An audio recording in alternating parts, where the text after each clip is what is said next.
Let's do some text manipulation stuff today. So let's say I have some data here, but it doesn't have everything I need. So I'm going to combine the first and last name into a full name column. So just take these two columns, kind of smash them together into one, pull some pieces out of the other stuff, and create a unique login name for each of my people. So for instance, the first name, Constance Simkovich, I can just do equals B2 and C2, and it'll just take B2 and C2 and smash them together in G. Now, if you get this and you don't like that without the space, so it's just running Constance and Simkovich together, I can also go in here after and hit quote, space, quote, and put a second and. So now it's B2 and quote, space, quote, and C2. It'll add that space in there, so now they're separated. And then typically what I do is I like to double click that down, copy it, right click, put special values. And then I'm going to pull some pieces out to make a unique login name for each person. So if I want ID last two, so I want the last two digits of each ID number, I can use a formula. So in the formula section, they have these text formulas. So text manipulation, I can do equals right, and it will return the rightmost digits or text from A2 in this case, and the number of characters I want. And I just want 2 characters because I did ID last 2.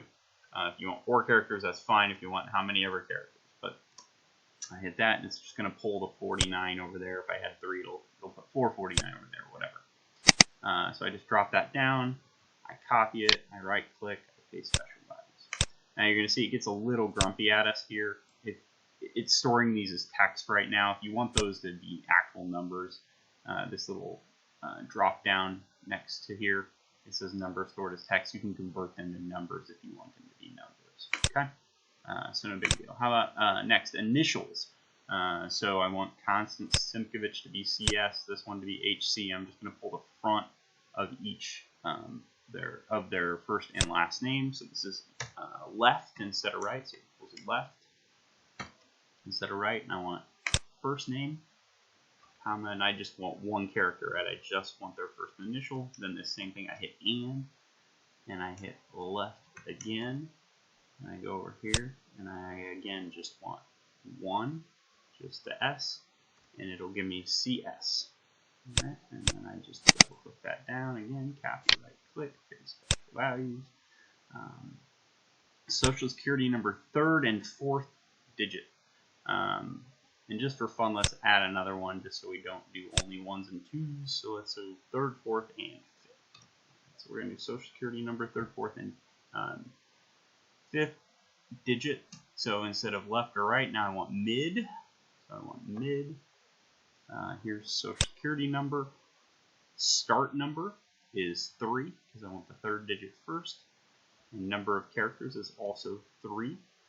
Because I want 3, the 3rd, 4th, and 5th digit.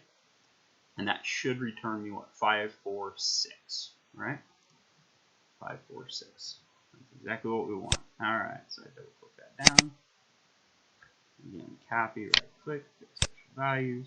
And then I have this login name. So if I'm creating unique login names for everybody, now I can do them with something like this, where I take the pieces I pulled out and I say I want this, and this, and this. And now everybody will have, hopefully, a unique login name. I think it'd be pretty weird if your ID number, last 2, your initials, and your 3rd, 4th, and 5th Social Security number all happen to match up perfectly. It's possible, so you might worry about that. But anyway, we have unique logins for each of our people.